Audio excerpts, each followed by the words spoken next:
ISKCON কেন রাজুক কর্তৃক বরাদ্দকৃত একই এলাকায় দুইটা প্লট পেল মন্দির নির্মাণ করার জন্য, সেটা নিয়ে বাংলাদেশের হিন্দু বিদ্বেষী গোষ্ঠীর যে আস্ফালন আপনারা দেখতেছেন, এটাকে নিয়ে নানান প্রোপাগান্ডার প্রতিবেদন দেখতেছেন।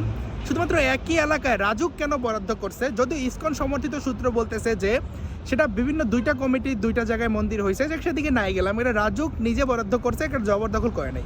কিন্তু আপনি কি জানেন বাংলাদেশের হিন্দু সম্প্রদায়ের প্রায় 26 লক্ষ একর জমি রাষ্ট্রীয়ভাবে বা এই যে সরকারিভাবে পুকুর চুরি করা হয়েছে, চুরি করে হিন্দুদের কাছ থেকে নেওয়া দেওয়া হয়েছে। পুকুর চুরি মানে কি, মানে দিনের বেলা ডাকাতি করে হিন্দু সম্প্রদায়ের কাছ থেকে নিয়ে যাওয়া হয়েছে।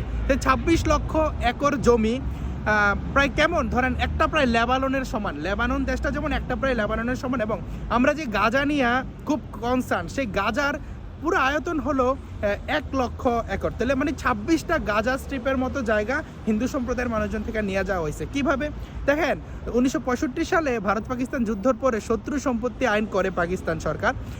তো 1950 সালে বাবুগঞ্জ, মুলাদি, বরিশাল, তারপরে হলো আপনার খুলনা, 1964-তে আবারও খুলনায় যে সাম্প্রদায়িক সহিংসতা হয় হিন্দুদের উপরে, যেটা নেতৃত্ব দিছে যে ফ্লোটিলা শহীদুলের আপনার মামা বা চাচা সবুর খান, মুসলিম লীগের নেতা ছিল তৎকালীন সময় এবং স্বস্বীকৃত স্বাধীনতা বিরোধী। তো সে এই দাঙ্গাটার নেতৃত্ব দেওয়ার পর খুলনা আপনার মেজরিটি থেকে মাইনরিটি হয়ে যায়। তো আমি বুঝতে চাইলাম যে এইসব সাম্প্রদায়িক সহিংসতার কারণে সমগ্র দেশব্যাপী হিন্দুদের উপর ভীতি সঞ্চার করে হিন্দুদেরকে দেশ থেকে বাধ্য করা হয় এবং তাদের সম্পত্তিগুলো পাকিস্তান সরকার শত্রু সম্পত্তি আইন করে।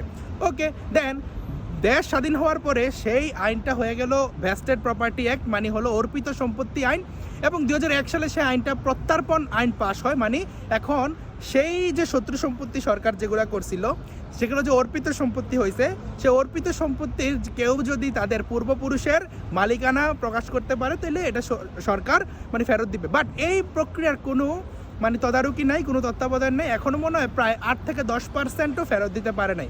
কিন্তু এগুলো দেখা যায় যে স্থানীয় প্রভাবশালী যারা মুসলিম আছে তারা নানানভাবে সামাজিক কাজে, রাজনৈতিক কাজে, ধর্মীয় কাজে ব্যবহার করতেছে, হিন্দু সম্প্রদায়ের মানুষজন পাইতেছে না। আপনি চিন্তা করেন 26 লক্ষ একর জমি শুধুমাত্র ডাকাতি করে নিয়ে যাওয়া হয়েছে হিন্দু সম্প্রদায়ের মানুষজনের কাছ থেকে। এটা না কারো কোনো কথা দেখবেন না। আবুল বারকাত যিনি একজন রিসার্চার, তার এটা নিয়ে বই আছে।